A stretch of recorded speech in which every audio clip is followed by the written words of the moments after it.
नमस्कार है दोस्तों, छत्तीसगढ़ न्यूज अपडेट में तो आइए जानते हैं आज की प्रमुख बड़ी खबरों को फटाफट। तो वीडियो में अंत तक बने रहना दोस्तों। तो पहली बड़ी खबर है, छत्तीसगढ़ में कोरोना से महिला की मौत, 12 नए केस।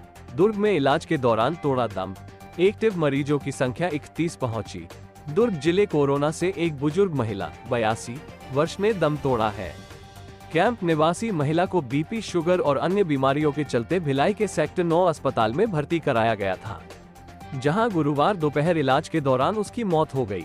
मरने के बाद जब महिला का कोविड टेस्ट किया गया तो रिपोर्ट पॉजिटिव आई। 12 नए मरीजों के साथ छत्तीसगढ़ में कोरोना के एक्टिव मरीजों की संख्या 31 पहुंच गई है। स्वास्थ्य विभाग की रिपोर्ट के अनुसार दुर्ग में 6, रायगढ़ में 2, राजनांदगांव, रायपुर, जांजगीर चांपा और बस्तर में एक नए मरीजों की पहचान हुई है। दुर्ग में इस वक्त 13 सक्रिय मरीज है। वहीं रायपुर में 7 कोरोना पॉजिटिव अस्पताल में भर्ती है। रायगढ़ में 4 और बस्तर में 3 सक्रिय मरीज हैं। दुर्ग जिला अस्पताल में हुए एंटीजन टेस्ट में 6 नए कोविड पॉजिटिव मरीजों का पता चला है। इसके बाद से जिले में कुल कोविड पॉजिटिव मरीजों की संख्या बढ़कर 13 पहुंच गई है। इनमें से 2 लोगों को अस्पताल में भर्ती किया गया है। वहीं 11 लोगों को उनके घरों में क्वारंटाइन किया गया है। जिले में किस वेरिएंट का कोरोना वायरस फैल रहा है या किस वेरिएंट से संक्रमित की मौत हुई है, इसको लेकर अभी स्वास्थ्य विभाग कोई स्पष्ट जानकारी नहीं दे पा रहा है। वर्तमान में कोरोना का नया प्रकार स्ट्रेन तेजी से फैल रहा है, लेकिन भिलाई में उस वायरस का संक्रमण है कि नहीं ये एम्स से टेस्ट रिपोर्ट आने के बाद ही पता चल पाएगा। साथ ही अगली बड़ी खबर है, कार की टक्कर से नाले में घुसी पुलिस की गाड़ी। रायपुर में झपकी आने पर ड्राइवर ने डायल 112 को मारी टक्कर, 3 जख्मी। राजधानी में तेज रफ्तार कार की टक्कर से रायपुर पुलिस की डायल 112 नाले में गिर गई। इस हादसे में ड्राइवर सुरेंद्र यादव और कांस्टेबल रोहित कुमार को चोट आई है। बताया जा रहा है कि कार सवार ड्राइवर को झपकी आने से यह हादसा हुआ है। घटना डीडी नगर थाना क्षेत्र की है। जानकारी के मुताबिक डायल 112 रात में रायपुरा चौक से सरोना की ओर गश्त पर थी, जिसे चालक सुरेंद्र यादव चला रहा था। इसी दौरान झारखंड नंबर की रजिस्टर्ड तेज रफ्तार कार ने 27 अक्टूबर की सुबह करीब 5 बजे पुलिस की गाड़ी को पीछे से टक्कर मार दी। इस मामले में पुलिस ने जब कार चालक से पूछताछ की तो पता चला कि वो जशपुर से कार चलाकर आ रहा था।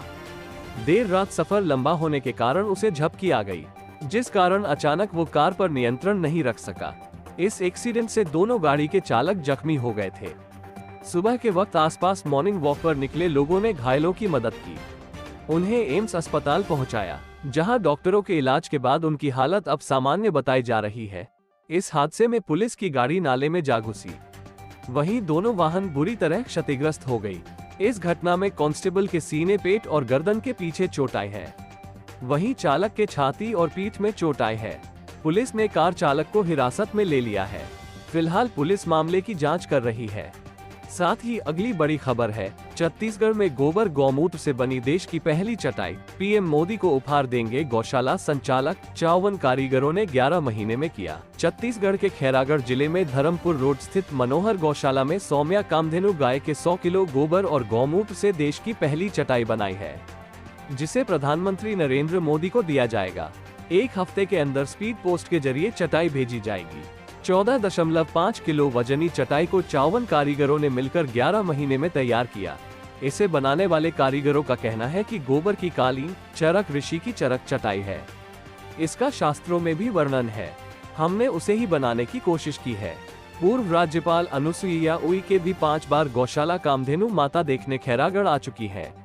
वहीं 10 देशों के प्रतिनिधि आचार्य श्री विद्यासागर जी महाराज और जगन्नाथपुरी के जगत गुरु शंकराचार्य स्वामी निखिलानंद सरस्वती भी गौशाला में पहुंच चुके हैं। साथ ही अगली बड़ी खबर है, एक ही फंदे से लटकते मिले माँ, पिता और बेटी। रायपुर में घर से आ रही थी तेज बदबू, 2-3 दिन पुराना है शव। रायपुर के मठपुरैना इलाके के बीएसयूपी कॉलोनी में एक ही परिवार के 3 लोगों ने फांसी लगाकर खुदकुशी कर ली। एक ही फंदे पर तीनों की लाश लटकती मिली। तीनों ने आत्महत्या 2 से 3 दिन पहले की है। जब घर से तेज बदबू बाहर आए तो पुलिस को घटना की जानकारी मिली। गुरुवार रात 10:30 बजे के करीब पुलिस को सूचना मिली कि एक घर के अंदर 3 लोगों ने सुसाइड कर लिया है। पुलिस मौके पर पहुंची तो घर के अंदर कमरे में 3 लाश लटक रही थी। ये लाश 48 साल के लखन लाल सेन, 42 साल की रानू सेन और उनकी नाबालिग बेटी 14 साल की पायल सेन की थी। तीनों ने गले में नायलॉन की रस्सी के सहारे आत्महत्या की। लाश के आसपास खून के कुछ छींटे भी मौजूद थे। अनुमान है कि मौत के बाद ये उनके नाक और मुंह से निकले होंगे। मृतक के पड़ोस में रहने वालों के मुताबिक जब घर से उन्हें तेज बदबू आई तो पहले तो उन्हें लगा ये आसपास मौजूद कूड़ा से आ रही है, लेकिन घर के अंदर से ये बदबू और तेज हुई तो उन्हें शक हुआ। उन्होंने जब खिड़की के सहारे घर के अंदर झांका तो उनके होश उड़ गए। वहां पर घर के तीनों सदस्यों की लाश लटक रही थी। मौके पर पहुंची टिकरापारा थाना पुलिस को लाश की हालत देखकर आशंका है कि परिवार ने सुसाइड 2 से 3 दिन पहले किया है, क्योंकि लाश का रंग काला हो चुका है। मृतकों के शरीर से तेज बदबू आ रही है। साथ ही पड़ोसियों का भी कहना है कि उन्होंने परिवार को बीते 48 घंटों से देखा नहीं था। पुलिस से मिली जानकारी के मुताबिक परिवार का आसपास के लोगों के साथ बहुत ज्यादा उठना बैठना नहीं था। वे अपने काम से ही मतलब रखते थे। घर की महिला और बच्ची भी पड़ोसियों के साथ बहुत ज्यादा घुलती मिलती नहीं थी। परिवार का मुखिया लखन सेन का भी किसी से कोई बड़ा विवाद फिलहाल सामने नहीं आया है, जो उसके मौत की वजह बने। घर का मुखिया लखन लाल सेन रायपुर में ही एक बिजनेसमैन के यहाँ ड्राइवरी करता था। घर की आर्थिक स्थिति ठीक नहीं थी, जिस वजह से अक्सर वो परेशान रहता था। घर के पास ही के किराना दुकान की मालकिन सोहागा साहू ने बताया कि व्यक्ति का दुकान से लेन देन था। वो अक्सर उधारी में सामान लेता था, उसका बकाया भी था, लेकिन वो बीच बीच में थोड़े थोड़े पैसे इकट्ठे करके चुकाता भी रहता था। साथ ही पूरा कर्ज उतारने की बात कहता था। टिकरापारा थाना प्रभारी दुर्गेश रावटे ने बताया कि पुलिस ने सूचना मिलने पर मौके पर पहुंचकर लोगों से पूछताछ की। मौत की असल वजह अभी सामने नहीं आई है। शुरुआती तस्दीक में मामला फांसी लगाकर आत्महत्या का ही लग रहा है। पोस्टमार्टम के बाद ही मौत की असल वजह का खुलासा हो पाएगा। बने रहिए दोस्तों। साथ ही अगली बड़ी खबर है, महिला पटवारी निलंबित, बटानकन दस्तावेज में अधिकारी के आदेश के बिना काट छांट करने पर गिरी गाज। बिलासपुर सक्षम अधिकारी के आदेश के बिना बटानकन दस्तावेज में प्रविष्टि व काट छांट करने पर अनुविभागीय अधिकारी ने महिला पटवारी को निलंबित कर दिया है। बिलासपुर एसडीएम सूरज साहू ने हल्का नंबर 24 ग्राम सेमताल की पटवारी गरिमा द्विवेदी, प्रिया द्विवेदी के खिलाफ निलंबन की कार्रवाई की है। पटवारी के खिलाफ ग्राम रमतला के भूमि खसरा नंबर 174 के बटानकन आदेश पर बिना सक्षम अधिकारी के आदेश के प्रविष्टि दर्ज करने के साथ काट छांट करने की शिकायत की गई थी। एसडीएम ने जांच के लिए कमेटी गठित की थी, जिसने जांच में छत्तीसगढ़ सिविल सेवा आचरण नियम के प्रावधानों का उल्लंघन पाया, जिसके बाद निलंबन की कार्रवाई की गई। निलंबन अवधि में महिला पटवारी का मुख्यालय बिलासपुर तहसील होगा। साथ ही अगली बड़ी खबर है, रफ्तार का कहर, छत्तीसगढ़ शासन लिखी स्कॉर्पियो और ट्रैक्टर में जोरदार भिड़ंत, गाड़ी के उड़े पर खच्चे। बालोद जिले में रफ्तार का कहर थम नहीं रहा है। देर रात गन्ने से भरी ट्रैक्टर और स्कॉर्पियो में जोरदार भिड़ंत हो गया। टक्कर इतना जोरदार था कि स्कॉर्पियो के परखच्चे उड़ गए और वाहन चालक घायल हो गया है। दुर्घटनाग्रस्त स्कॉर्पियो में छत्तीसगढ़ शासन लिखा हुआ है। घटना की सूचना पर पुलिस मौके पर पहुंची और जांच में जुट गई है। ये घटना बालोद थाना क्षेत्र के तरौद पेट्रोल पंप के पास की है। जानकारी के अनुसार देर रात बालोद की तरफ से स्कॉर्पियो चालक अपने घर जा रहा था और गन्ने से भरा ट्रैक्टर बल्लू टोला ग्राम थाना दंडीलोहारा से करकाभाट शक्कर कारखाना गन्ना बेचने जा रहा था। तभी तरौद पेट्रोल पंप के पास तेज रफ्तार स्कॉर्पियो, जिस पर छत्तीसगढ़ शासन लिखा था, सामने से आ रहे गन्ने से भरे ट्रैक्टर से टकरा गई। हादसे में स्कॉर्पियो चालक घायल हो गया है, जिसका इलाज के लिए अस्पताल ले जाया गया है। घटना की सूचना मिलते ही बालोद यातायात की टीम घटनास्थल पहुंच यातायात को बहाल कर जांच में जुट गई है। कुछ महीने पहले विधानसभा चुनाव में गुंडरदेही एसडीएम मनोज मरकाम के लिए गाड़ी लगाई गई थी। वो चुनाव के दरमियान 45 दिन तक चली थी। गाड़ी मालिक का नाम लील से कुमार सिन्हा ग्राम सिवनी कृषि उपज मंडी में कर्मचारी बताया जा रहा है। चुनावी ड्यूटी के लगे स्कॉर्पियो का काम खत्म होने के बाद भी लापरवाही बरतते हुए वाहन मालिक ने गाड़ी में लिखा छत्तीसगढ़ शासन का टैग नहीं हटवाया है। इसी के साथ ही अगली बड़ी खबर है, पुराने टायर पर 100 रुपए जुर्माने का प्रावधान।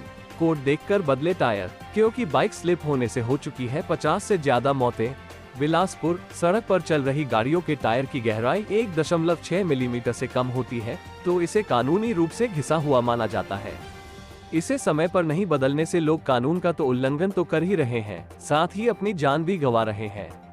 टायर चिकना होने से अचानक ब्रेक लगाते ही बाइक या अन्य दोपहिया स्लिप हो जाती है और इसमें सवार लोग गिर जाते हैं। जिले में पिछले दिनों ऐसी कई घटनाएं हुई, जिनमें हादसों की वजह खराब टायर ही थे। जिले में सड़कों की हालत में तेजी से सुधार हुआ है। चाहे वो नेशनल हाईवे हो या फिर स्टेट की सड़क। सड़क अच्छी होने से यहाँ गाड़ियाँ तेजी से चलने लगी हैं और इससे दुर्घटनाएं भी हो रही हैं। खराब टायर के कारण ही कुछ दिन पहले हिर्री में बाइक सवार स्लिप होकर ट्रक के पहिए के नीचे आ गया और उसकी मौके पर मौत हो गई थी। एक दिन पहले भी इसी तरह की एक एफआईआर दर्ज हुई, जिसमें ट्रक चालक को आरोपी बनाया गया। पुलिस की जांच में हादसे की जो वजह सामने आई, वो अचानक ब्रेक लगाने से बाइक लहराकर स्लिप होना था। मृतक जिस बाइक पर था, उसके चक्के के दोनों टायर घिसकर चिकने हो चुके थे। डीएसपी ट्रैफिक संजय साहू के अनुसार सड़क हादसे में मौत की वजह से ऐसे ही करीब 50 से अधिक लोगों की जान जा चुकी है। जल्द ही इसके लिए जन जागरूकता अभियान चलाया जाएगा। टायर के चारों तरफ किनारों पर मोटे अक्षरों से कोड लिखा होता है। इसे देखने के बाद ही एक्सपायरी डेट चेक किया जाता है। टायर खराब हो जाए तो ऐसी स्थिति में भी आप इन नंबर को देखकर नए टायर्स लगवा सकते हैं। इस पर वजन उठाने की क्षमता, टायर की चौड़ाई, लंबाई और अधिकतम स्पीड लिखी होती है। यदि गाड़ी 30,000 किलोमीटर से अधिक चल चुकी है और इस दौरान वाहन के टायर नहीं बदले गए तो पुराने टायर के उपयोग पर कानूनन चालान का प्रावधान है। इसमें 100 रुपए जुर्माने का प्रावधान है। दुर्घटना से बचने वाहन चालक समय पर गाड़ी का टायर बदलवाते रहें। साथ ही अगली बड़ी खबर है, नए साल शांतिपूर्ण मनाने की अपील। कोरबा एसपी ने नियमों का पालन नहीं करने वालों पर कार्रवाई के दिए निर्देश। कोरबा पुलिस अधीक्षक जितेंद्र शुक्ला ने नए साल को सौहार्द और भाईचारे के साथ मनाने को लेकर अतिरिक्त पुलिस अधीक्षक अभिषेक वर्मा, सभी थाना चौकी प्रभारियों और यातायात पुलिस को निर्देश दिए हैं। भीड़भाड़ इलाके की निगरानी और असामाजिक तत्वों पर नजर रखने को कहा है। एसपी ने पुलिस अधिकारियों ने कहा कि सौहार्दपूर्ण वातावरण में शांतिपूर्वक मनाएं। नए वर्ष पर शांति और कानून व्यवस्था बनाए रखने के लिए जगह जगह पुलिस तैनात रहेगी और लगातार पेट्रोलिंग की जाएगी। किसी प्रकार की घटना को तुरंत ही थाना चौकी प्रभारियों को बताएं और अफवाहों पर ध्यान न दें। पुलिस अधीक्षक ने कहा कि शांति व्यवस्था बहाल करना हमारा मुख्य उद्देश्य है। इसमें आप सभी का सहयोग भी अपेक्षित है। नागरिकों से त्योहार के दिन असामाजिक तत्वों पर नजर रखना, शराब पीकर वाहन नहीं चलाने, दोपहिया वाहन में 3 सवारी नहीं बैठे और हेलमेट पहन के गाड़ी चलाएं, तेज गति से वाहन नहीं चलाने, 4 व्हीलर चलाते समय सीट बेल्ट का उपयोग करें। 4 व्हीलर 2 व्हीलर चलाते समय गाड़ियों के कागजात अपने पास रखें। ध्वनि यंत्र का उपयोग निर्धारित डेसिबल से ज्यादा आवाज में उपयोग न करें। उच्चतम न्यायालय के आदेशानुसार ध्वनि यंत्र के उपयोग की समय सीमा का पालन करें। साथ ही अगली बड़ी खबर है, छत्तीसगढ़ में देह व्यापार का भंडाफोड़, एक युवक समेत 3 महिलाओं को पुलिस ने किया गिरफ्तार। कवर्धा पुलिस ने जिले में जिस्मफरोशी के धंधे का भंडाफोड़ किया है। छापेमारी के दौरान पुलिस ने एक युवक और 3 महिलाओं को गिरफ्तार है।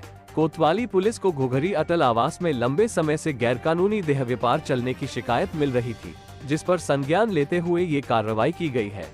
जानकारी के मुताबिक ये देह व्यापार घुघरी अटल आवास के एक निर्माणाधीन मकान में चल रहा था, जहां छापेमारी के दौरान कोतवाली पुलिस ने मौके से राहुल लहरे नामक युवक को गिरफ्तार किया है। वहीं 3 अलग अलग कमरों से 3 महिलाओं को गिरफ्तार किया है। इनमें से एक महिला रायपुर और 2 बिलासपुर की रहने वाली बताई जा रही है। मामले में पुलिस ने महिलाओं से पूछताछ के बाद उन्हें सखी सेंटर में भेजा है। कोतवाली थाना के थाना प्रभारी MB पटेल के मुताबिक छापेमारी के दौरान पुलिस के हत्थे चढ़े आरोपी युवक राहुल पर महिला सप्लाई होने का आरोप है, जिसे बहरहाल पुलिस कस्टडी में लेकर पूछताछ की जा रही है। इसी के साथ ही अगली बड़ी खबर है, नए साल के जश्न में फिर सकता है पानी। मौसम विभाग ने जारी किया अलर्ट, 31 दिसंबर से 2 जनवरी तक वर्षा की चेतावनी।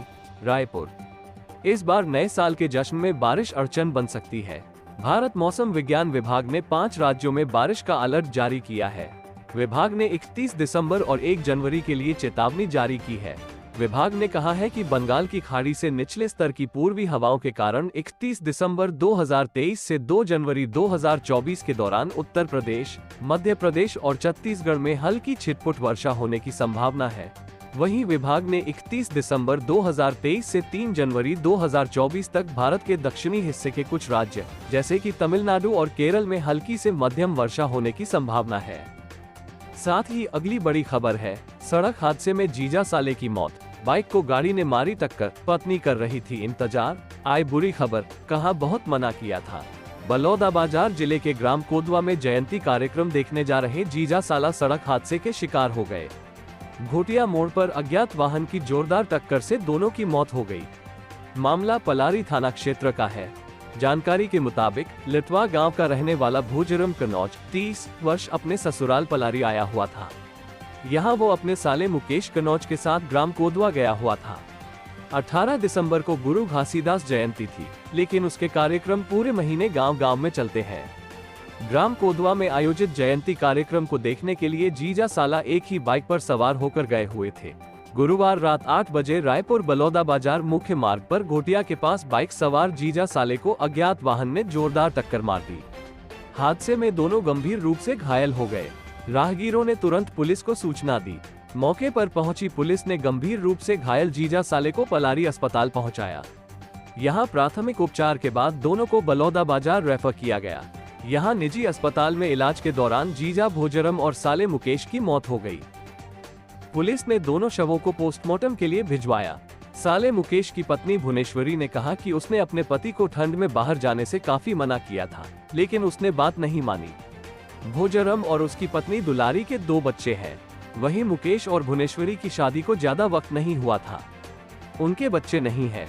शुक्रवार को दोनों शवों का पोस्टमार्टम कराकर परिजनों को अंतिम संस्कार के लिए सौंप दिया गया है। पुलिस ने अज्ञात वाहन चालक के खिलाफ मामला दर्ज कर लिया है। साथ ही अगली बड़ी खबर है, घर से भागी और फकीर से मदद मांगी, बेसहारा देख बच्ची की लूट ली असमत। घर से भागकर ट्रेन में भीख मांगने पहुंची 10 साल की बच्ची के साथ कुकर्म करने का मामला सामने आया है। बच्ची ने ट्रेन में बैठे एक फकीर से मदद मांगी तो वह उसे अपने साथ ले गया और जंगल में जाकर उसके साथ अश्लील कृत्य किया। इसके बाद बच्ची को छोड़कर आरोपित फकीर भाग गया। जंगल में रो रही बच्ची को देख आसपास के लोगों ने इसकी जानकारी पुलिस को दी। पुलिस ने तुरंत बच्ची की मदद करते हुए अस्पताल पहुंचाया और आरोपित पर केस दर्ज कर रातों रात उसे गिरफ्तार कर लिया। मामला बिलासपुर के रतनपुर थाना क्षेत्र का है। रतनपुर थाना प्रभारी देवेश राठौर ने बताया कि क्षेत्र में रहने वाली 10 साल की बच्ची 26 दिसंबर को घर से निकलकर बिलासपुर पहुंच गई। उसके बाद वो ट्रेन में चढ़कर यात्रियों से पैसे की मदद मांगने लगी। इस दौरान ट्रेन में फकीर बनकर भीख मांगने वाले सारंगढ़ बिलाईगढ़ जिले के बांस उरकोली निवासी व वर्तमान बैलगहना निवासी मोमिन शाह फकीर उर्फ गोपाल खड़िया 24 वर्ष की नजर बच्ची पर पड़ी। तब उसने मदद के लिए बच्ची को अपने पास बुलाया और फिर उसे अपने साथ बैलगहना ले गया। रात भर वो नाबालिग को अपने परिवार के साथ रखा। दूसरे दिन सुबह उसे लेकर भीख मांगने के लिए निकला। दोपहर को उसने बच्ची को पौड़ी के जंगल ले गया और उसके साथ अप्राकृतिक कृत्य किया। बच्ची के रोने और घायल होने पर वो उसे वहीं छोड़कर भाग निकला। आसपास के लोगों ने बच्ची को रोते देख पुलिस को सूचना दी। पुलिस मौके पर पहुंची और बच्ची को अस्पताल पहुंचाया। साथ ही घटनाक्रम की जानकारी लेकर उसके स्वजन को सूचना दी। पुलिस ने आरोपित फकीर पर अपहरण, कुकर्म और पॉक्सो एक्ट के तहत केस दर्ज कर तलाश शुरू की। देर रात आरोपित को बैलगहना क्षेत्र से गिरफ्तार कर लिया गया है। माता पिता का साया नहीं, दादी करती है देखभाल। पुलिस के मुताबिक बच्ची के सिर पर माता पिता का साया नहीं है। कुछ साल पहले उसकी मां उसे, उसकी एक बड़ी बहन और भाई को छोड़कर चली गई है। उसके पिता की कुछ साल पहले मृत्यु हो गई है। अब उसकी दादी ही बच्ची और उसके भाई बहन का ख्याल रखती है। इसी के साथ ही अगली बड़ी खबर है, जिस पेड़ की डाली को आधा काटकर आराम कर रहा था ग्रामीण, वही टूटकर गिरी, दबने से मौत। अंबिकापुर। थोड़ी सी असावधानी भी मौत का कारण बन सकती है। सरगुजा जिले के मैनपाट क्षेत्र में ऐसी ही एक घटना हुई जिसमें जिस पेड़ की डाली को आधा काटकर ग्रामीण आराम कर रहा था, वही पेड़ की डगाल टूटकर ग्रामीण के ऊपर गिर गई। पेड़ की मोटी डाली में दबने से ग्रामीण की मौत हो गई। मैनपाट के प्रमुख पर्यटन स्थल ग्राम परपटिया के धोलपकना निवासी सुंदर मझवार 50 वर्ष नजदीक की बस्ती पन्हीपकना में खेत की ओर गया था।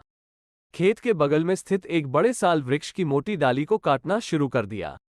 पेड़ की डाली काफी मोटी थी। आधा काटने के बाद थोड़ी थक जाने के कारण ग्रामीण उसी पेड़ के नीचे बैठकर आराम करने लगा। उसे विश्वास नहीं था कि आधी से अधिक कट चुकी डाली टूटकर गिर सकती है। वो उसी पेड़ के नीचे छांव में लेट गया। इसी बीच तेज हवा चलने लगी और पेड़ की डगाल टूटकर उसके ऊपर ही गिर गई।